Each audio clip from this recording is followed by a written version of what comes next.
Hello everybody, welcome to my video.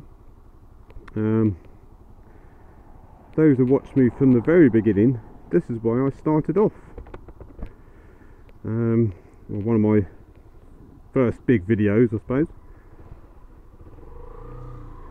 But there we go. Just out for a bit of a ride today.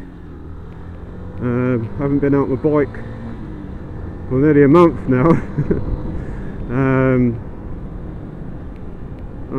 It's sort of by choice in a way, and also I've had a holiday for work, and I've been away for a couple of days down to Devon, which was very nice.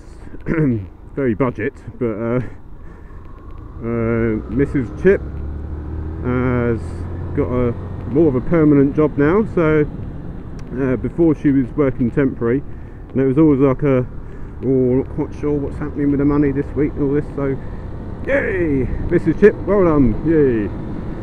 So we just sort of went for a couple of days away, and we stayed at the 40 Towers Hotel, and we saw Basil. For those who are young, probably wondering what's he talking about. 40 Towers was a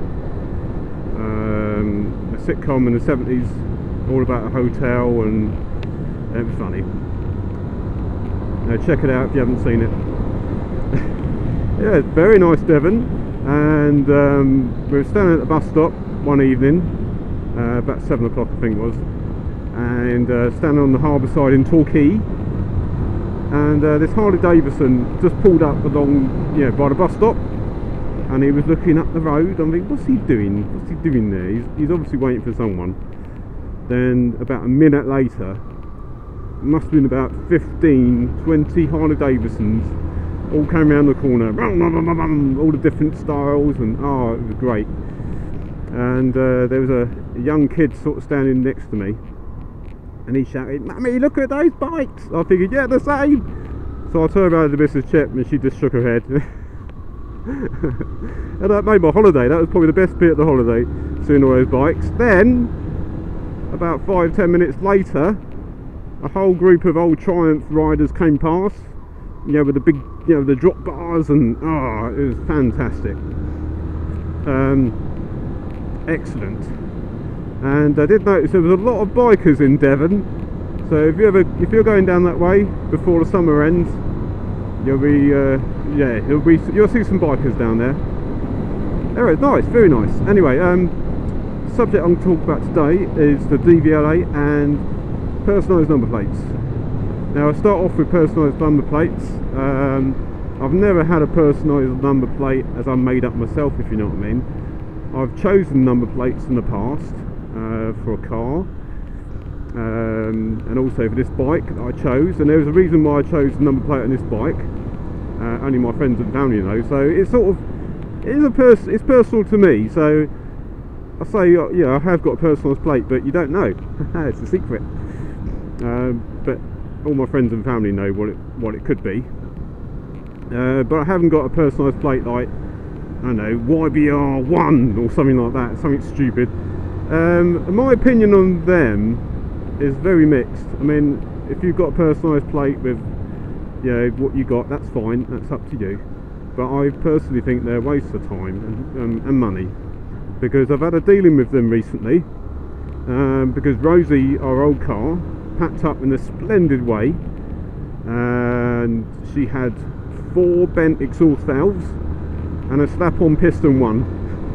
There was a big thumbprint where the valve smacked into piston one, and we was quoted £1,400 just basically to put a recon cylinder head on it, and there was no guarantees it was going to work straight away. So we said no, so we put a deposit down on a second-hand car on the forecourt.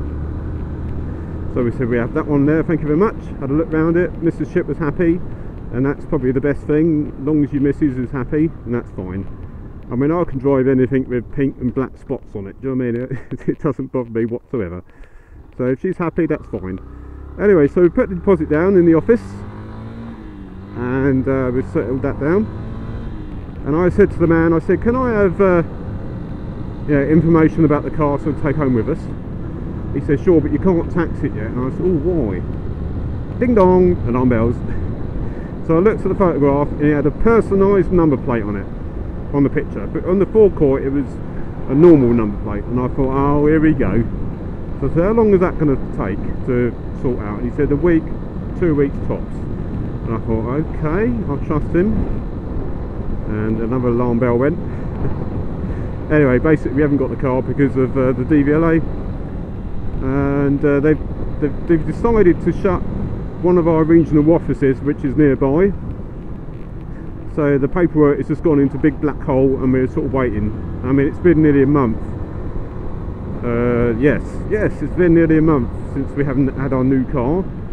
And I went there yesterday to G them up a bit. And I said, look, yeah, I mean, they gave us a courtesy car, I must admit. We went on holiday, we put 500 miles on this courtesy car. Why not? Anyway, I went up there and I said, look, I'm come here to sort out the sawn, I've got to sawn it. And that was quite straightforward, but I said, with the keys in my hand, the courtesy car, I said, look, any chance of keeping this until our car is ready? And he sort of looked, yeah, okay, it's not actually your fault, so it's actually our fault because, you know, the paperwork and whatnot. So I said, yeah, so we got the courtesy car, which is the same car as we're going to get, but different colour, of course. Anyway, so that's that. I mean, that's fine, but it should have really told us it may take up to 6 weeks, you know, because of the branch closures. Everything seems to be closing now, you know, everything seems to be merging. I mean, I've never had a problem with the DVLA before, with all the different vehicles I've had. Never. I mean, all my vehicle registration documents are coming a week, perhaps a week and 2 days tops. You know, they've always come back. I've never had a problem with my licence, never. I know people have in the past, and they've had things written off, which has been in the news sort of, years ago probably now. But never had a problem with them. And I never, you know, it's the fact that everything has to close down to merge into one. Everything has to merge into one. You know, well, what about the post offices? That's another thing, the post office. Yeah, you get a nice little village with a post office, all the old biddies, you know, getting their pensions and whatever. It's all handy for them, you know, it's something to do, get them out. No, they have to close it. No, they have to do this, you know. I'm all for little post offices and that because it's good for the community, I think, but that's another story. Anyway, so that's my dealings with personalised plates. I mean, you know, what have you had a problem in the past with the same sort of problem with transferring your plate over to another vehicle or another plate or whatever? Tell me your stories if you've got a story. If you haven't, then that's fine, you've got the lucky bit. But we never complain about anything until something happens. Then it's this, you know, it's a big no, don't trust this, don't trust that. But when there's not been a problem, it's fine, it's brilliant, which is true. We all pick on this and that and everything else when there's a problem, but when there's not a problem, then it's fine. I'm actually increasing my pace because I'm just dawdling. I haven't been on this thing for a while, and it's like, oh my god, I'm caught up. And I've adjusted my microphone because I'm doing a few test videos the other day. Just get back in the swing of things, you know, with just doing a test video with my helmet on in the house, and it's like, it's all quite distorted. So I thought, no, I'm going back to the old routine of the 1 bar on the sensitivity of the microphone. Right, I think that is it, because I've just been dribbling on about this and that. And I hope you're all well and all enjoying the weather. And oh yes, it feels really strange being on here. I like the best of both worlds. I like it. I like cars and I like bikes, and that's the end of it. I mean, people might say I'm not really a true biker. Well, I would sort of agree with that. But I like the both. I like both. I like riding a bike, I like driving a car. Yeah. Actually, you know, when you're lucky enough to have that opportunity, then I think it's brilliant. Anyway, that's my opinion. Right, I'm going to sign off now because I'm dribble. And stay tuned, stay cool. Of course, ride those bikes safely and stay tuned as well, if you can. If you can put up with another video. Alright, I'm going to stop at the bus stop. Oh, near the bus stop, lots of stones. There we go, look over these stones, see if I can fall off. No, that's fine. Whoop! Slippery. Alright, catch you later.